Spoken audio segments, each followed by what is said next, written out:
萧家，萧炎。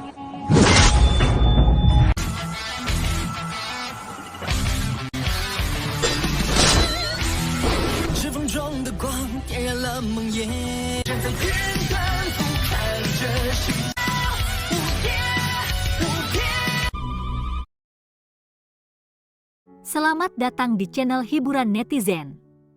Mari kita lanjutkan part berikutnya dari cerita novel Donghua Battle Through the Heavens. Ini hanyalah full spoiler. Tanpa banyak kata demi menghemat kuota, segera kita mulai isi ceritanya. Dia memang pantas menjadi kepala aliansi dari Aliansi Hitam dengan benar-benar membawa cincin penyimpanan bermutu tinggi seperti itu. Xiao Yan mengangkat sudut mulutnya dan tanpa basa-basi mengambil cincin penyimpanan biru tua itu dari jari Han Feng. Cincin penyimpanan dibagi menjadi kelas tinggi dan rendah. Cincin penyimpanan berkelas tinggi sangat langka. Itu adalah sebuah benda yang sangat diminati sehingga tidak ada pemasok, bahkan rumah lelang dari wilayah Black Corner dapat mengisinya. Bahkan Xiao Yan tidak pernah memakai cincin penyimpanan berkelas tinggi selama bertahun-tahun. Dia hanya bisa berimprovisasi dan nyaris tidak mengelola dengan menggunakan cincin penyimpanan berkelas rendah. Di masa lalu, Xiao Yan tidak memiliki persyaratan yang sangat bagus untuk cincin penyimpanan. Namun, dia mulai lebih memperhatikan ini sejak cincin penyimpanan itu retak terpisah dengan cara yang membingungkan selama pelatihannya. Dia selalu menyimpan beberapa benda berharga di dalam cincin penyimpanannya. Terakhir kali, dia beruntung memiliki isolasi jatuh hati Flame yang telah mencegahnya dari kehilangan benda berharga miliknya. Namun, sulit untuk memastikan keberuntungan seperti itu. Oleh karena itu, ini akan meyakinkannya jika dia mampu memiliki cincin penyimpanan berkelas tinggi. Setelah semua, cincin penyimpanan tingkat tinggi jauh lebih besar daripada cincin penyimpanan kelas rendah, apakah itu dalam hal ketegasan atau keamanan. Xiao Yan bermain dengan cincin penyimpanan biru tua di tangannya. Dia mencoba menyelidikinya dengan kekuatan spiritualnya, tetapi terkejut menyadari bahwa kekuatan spiritualnya ditolak oleh cincin penyimpanan. Sungguh layak menjadi cincin penyimpanan berkelas tinggi untuk benar-benar memiliki perlindungan semacam itu. Xiao Yan membuka mulutnya dan tersenyum. Dia samar-samar mengerti bahwa cincin penyimpanan berkelas tinggi akan memungkinkan pemilik untuk menempatkan jejak spiritual di atasnya. Dengan cara ini, jika ada yang beruntung mendapatkan cincin penyimpanan dan ingin mengambil barang-barang di dalamnya, seseorang harus menghapus jejak spiritual itu terlebih dahulu. Pemilik cincin penyimpanan akan merasakannya jika dia berusaha melakukannya. Kemampuan pertahanan otomatis seperti itu adalah sesuatu yang hanya dimiliki oleh cincin penyimpanan berkelas tinggi. Itu juga salah satu alasan terbesar untuk harganya melambung tinggi. Dari sudut pandang tertentu, Han Feng saat ini meninggal. Oleh karena itu, Xiao Yan alami tidak perlu khawatir dia merasakan apapun. Kekuatan spiritual yang ganas langsung melonjak keluar dan menggunakan metode yang paling brutal untuk menghilangkan jejak spiritual yang ditinggalkan Han Feng. Setelah itu, dia segera menempatkan jejaknya sendiri ke atasnya. Dengan cara ini, cincin penyimpanan berkelas tinggi telah resmi berganti pemilik. Xiao Yan puas saat ia menempatkan cincin penyimpanan biru tua di jarinya. Pikirannya bergerak dan kekuatan spiritualnya memasuki cincin penyimpanan tanpa ada rintangan. Pemeriksaan itu hanya berlangsung sesaat sebelum Xiao Yan perlahan menarik pikirannya dari cincin penyimpanan. Pada saat ini, matanya mengandung sukacita yang sulit disembunyikan. Hal-hal yang dikumpulkan Han Feng di dalam wilayah Black Corner benar-benar sulit untuk dihitung.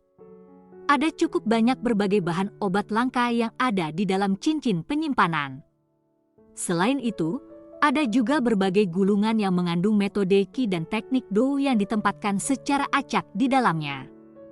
Jelas ini adalah barang-barang yang diberikan oleh berbagai orang yang memintanya untuk memurnikan pil. Meskipun dia hanya melirik terburu-buru, Koleksi kaya dalam cincin penyimpanan menyebabkan Xiao Yan merasa sangat bersemangat. Dia mungkin tidak akan mendapatkan si Heart Flame yang paling penting ketika dia membunuh Han Feng kali ini, tapi dia telah mendapatkan semua kekayaan Han Feng. Harta yang tersimpan di dalam cincin penyimpanan berkelas tinggi berwarna biru ini cukup memadai untuk menyebabkan ahli dalam kawasan Black Corner menjadi gila. Tatapan Ratu Medusa masih sedingin es saat dia melihat Xiao Yan yang tertawa pergi sambil memeluk cincin penyimpanan. Dia merajut alisnya sedikit, dan dia menghela nafas dalam batinnya. Jika dia berdiri diam di samping hari ini, Xiao Yan akan mengalami kesulitan melarikan diri dari kematian. Dalam hal ini, dia akan membalas dendam karena kebenciannya padanya karena tindakan profan yang dia lakukan terhadap dirinya. Namun, hatinya yang acuh tak acuh tiba-tiba berdetak liar di waktu yang singkat. Tarikan samar dari dalam rohnya menyebabkan dia akhirnya melakukan intervensi. Sialan. Ratu ini akan membunuhmu secara pribadi cepat atau lambat. Medusa mengatupkan gigi peraknya dengan kebencian.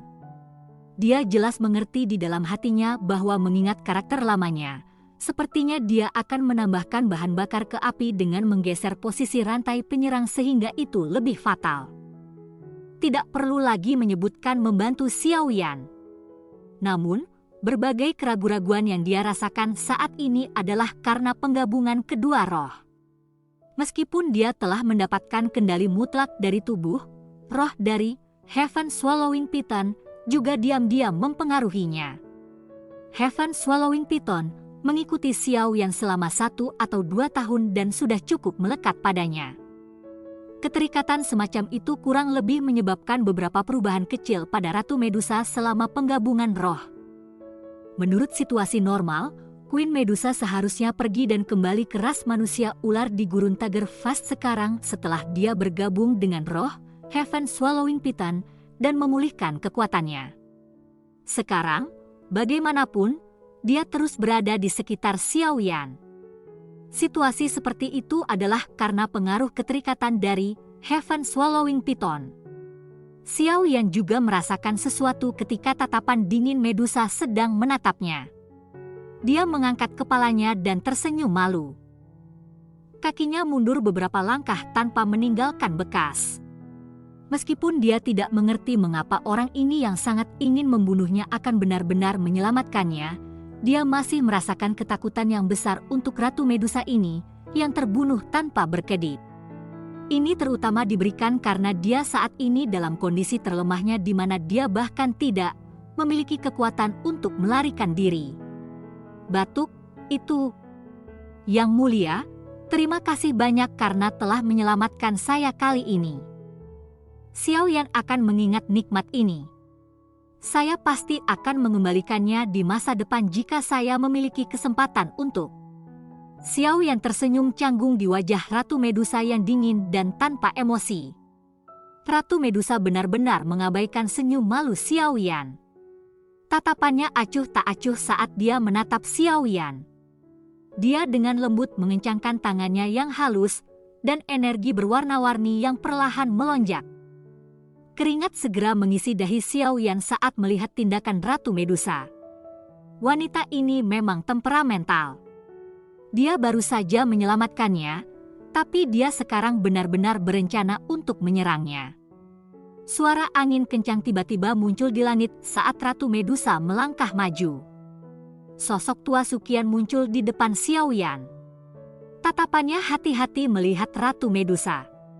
Sambil menyatukan tangannya, dia berkata, "Pakar, bolehkah saya tahu siapa Anda? Bisakah Anda mengungkapkan nama Anda? Anda mungkin kenalan lama Akademi Jianan kami." Xiao Yan segera menghela nafas lega ketika Sukian muncul. Dia dengan hati-hati menggeser tubuhnya di belakang dan dengan lembut berkata, "Penatua pertama. Hati-hati." Wanita ini mengubah wajahnya lebih cepat dari membalik sebuah buku. Sudut mulut Sukian bergetar tanpa sadar ketika dia mendengar pengingat Xiao Yan. Dia benar-benar tidak tahu bagaimana orang ini memprovokasi orang ini, menyebabkan dia mengejarnya dengan pahit. Selain itu, hal yang menyebabkan Soo-kyan menjadi sangat putus asa adalah bahwa orang ini harus pergi dan memprovokasi seorang ahli tingkat tersebut. Jika dia bertarung dengan wanita di depannya, bahkan Soo-kyan tidak memiliki lebih dari 50% kemungkinan kemenangan.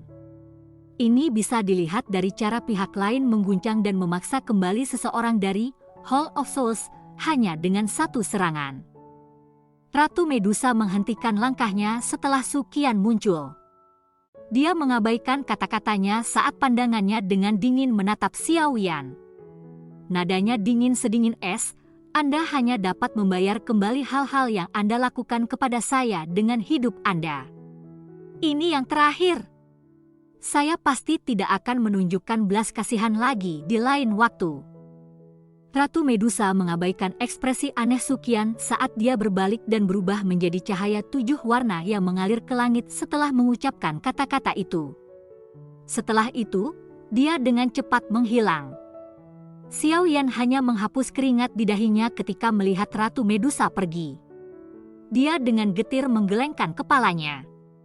Memprovokasi wanita seperti itu benar-benar membuatnya pusing. Sepertinya dia benar-benar perlu menemukan waktu untuk berbicara dengan benar dengannya. Kalau tidak, kapan pengejaran tanpa ujung ini berakhir?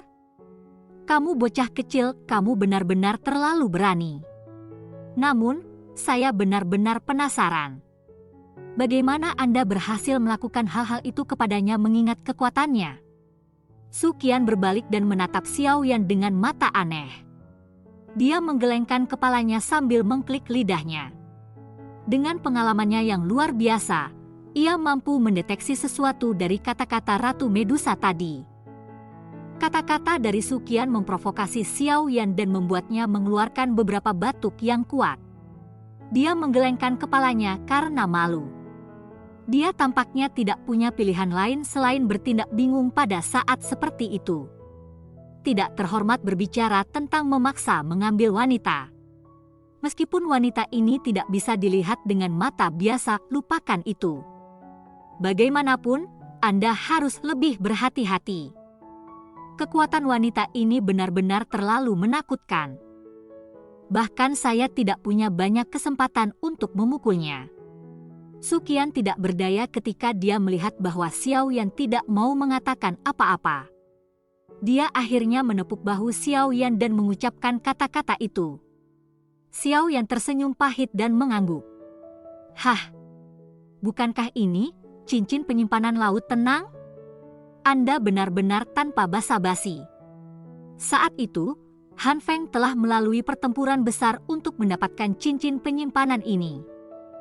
Tidak disangka bahwa Anda saat ini sedang mendapat manfaat darinya. Tatapan Soo-kyan melirik cincin penyimpanan biru tua di jari Xiao Yan, dan dia segera mengeluarkan teriakan terkejut. Suaranya membawa kecemburuan di dalamnya. Xiao Yan mengangkat bahunya dan tertawa. Ini adalah hadiah kemenanganku. Kredit untuk mengalahkan Han Feng pada dasarnya sepenuhnya milik Anda. Meskipun wanita itu menambahkan tendangan terakhir, tidak ada yang akan bertarung denganmu untuk hal ini. Soo-kyan tersenyum. Dia segera mengalihkan pandangannya ke dinding kota Feng tidak jauh yang dipenuhi orang-orang. Dia berkata, Han Feng saat ini meninggal. Saya takut bahwa aliansi hitam secara otomatis akan larut tidak lama kemudian. Duri dalam hatiku akhirnya bisa hilang. Xiao Yan mengangguk sedikit saat dia berbicara dengan agak menyesal. Sayangnya, saya tidak mendapatkan si Heart Flame. Api itu sudah disempurnakan oleh Han Feng. Oleh karena itu, si Heart Flame diambil ketika orang itu menyeret roh Han Feng sebelumnya. Sudah tidak buruk kalau ada cincin penyimpanan laut tenang sebagai kompensasi. Soo-kyan menggelengkan kepalanya. Dia perlahan menarik senyum di wajahnya dan berkata, namun, yang paling penting sekarang adalah Hall of Souls sudah mengawasimu. Organisasi misterius itu bukanlah sesuatu yang dapat dibandingkan dengan fraksi biasa. Wajah Soo-kyan tanpa sadar mengungkapkan kekhawatiran ketika dia berbicara sampai titik ini. Jelas, Dia juga sangat takut pada Hall of Souls yang misterius. Xiao Yan tersenyum dan berbicara dengan tenang, bahkan jika mereka tidak datang mencariku, aku akhirnya akan mencari mereka cepat atau lambat. Ini adalah sesuatu yang saya tidak dapat melarikan diri darinya. Su Qian terkejut. Dia mempelajari wajah tersenyum Xiao Yan dan mengangguk pelan. Namun, dia tidak mengejar masalah itu sampai akhir. Yang dia lakukan hanyalah menepuk bahu dan menghela nafas. Xiao Yan, Anda harus memulihkan diri terlebih dahulu. Manfaatkan waktu sebelum organisasi itu datang mencari Anda untuk meningkatkan kekuatan Anda sedikit. Di masa depan, Anda akan tahu betapa menakutkannya mereka. Su Qian berbalik dan perlahan berjalan menuju bagian luar dataran setelah mengatakan ini. Xiao Yan melihat Su Qian perlahan-lahan menghilang dan tersenyum.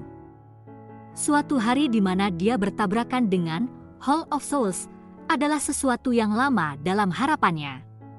Namun, hal yang menyebabkan dia bersuka cita adalah bahwa saat ini dia sudah memiliki kekuatan untuk melindungi dirinya sendiri dan Yao Lao.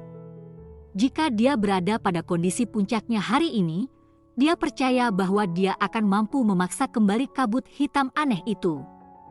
Saat ini dia memiliki kekuatan seperti itu. Cerita pun bersambung ke episode selanjutnya.